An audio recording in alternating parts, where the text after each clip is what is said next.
नमस्कार, मैं हूं दिव्यांजलि मोहित्रा। यूपी की सियासी लड़ाई में कई मुद्दों ने जन्म ले लिया।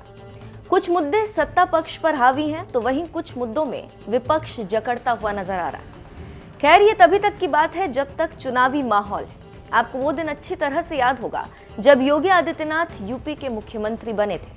उस समय इस बात की चर्चा सबसे ज्यादा थी कि नवनिर्मित मुख्यमंत्री योगी आदित्यनाथ न तो मखमली चादर पर सोएंगे और न ही उन्हें एसी की जरूरत है।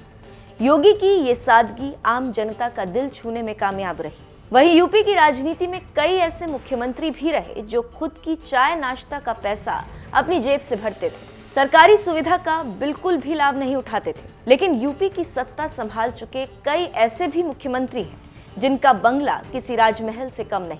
यही वजह है कि यूपी की सियासत अब बंगले की राजनीति पर अटक गई।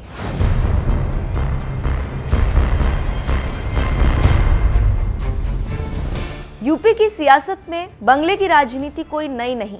वक्त के साथ साथ नेता लोगों का बंगला भी सुर्खियां बटोरने में कोई कमी नहीं छोड़ी।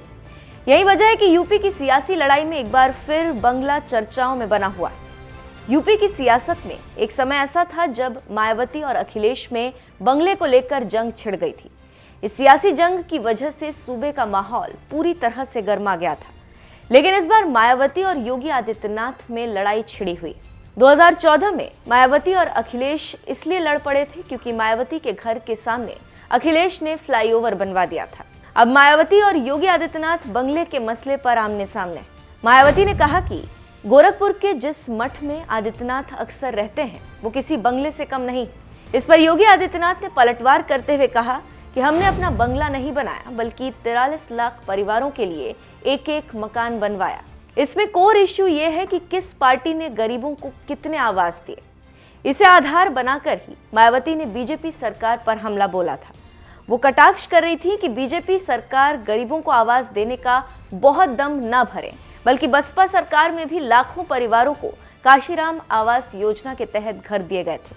उनके इसी वार पर योगी आदित्यनाथ ने पलटवार किया। मायावती अपने कार्यकाल के दौरान काशीराम योजना को लेकर हमलावर नजर आए। उन्होंने दावा करते हुए कहा कि बीएसपी सरकार के समय मान्यवर श्री काशीराम जी शहरी गरीब आवास योजना के तहत केवल 2 चरण में ही 1.5 लाख से अधिक पक्के मकान दिए गए।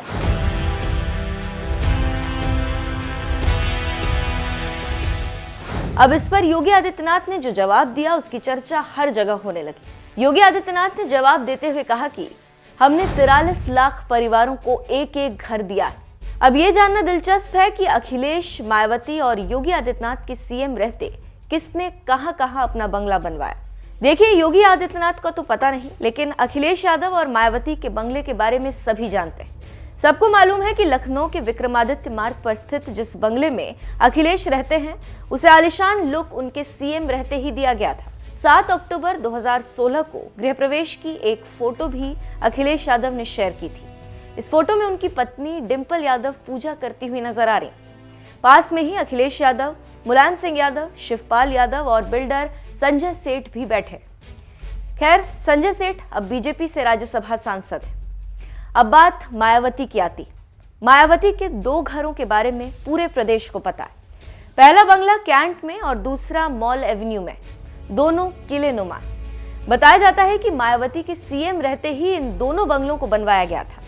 मायावती ने अपने कार्यकाल में लखनऊ और नोएडा में कई स्मारक भी बनवाए थे। फिलहाल इस बात की चर्चा नहीं सुनी गई कि सीएम योगी आदित्यनाथ ने सीएम रहते कोई बंगला बनवाया।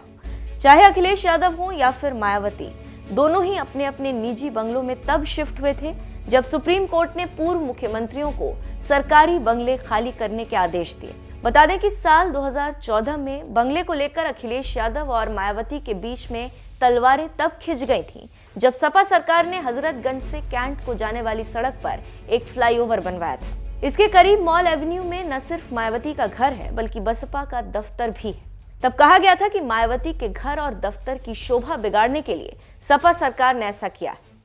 बहरहाल, इस बंगले की लड़ाई पर आपकी क्या राय है, कमेंट करके जरूर बताएं।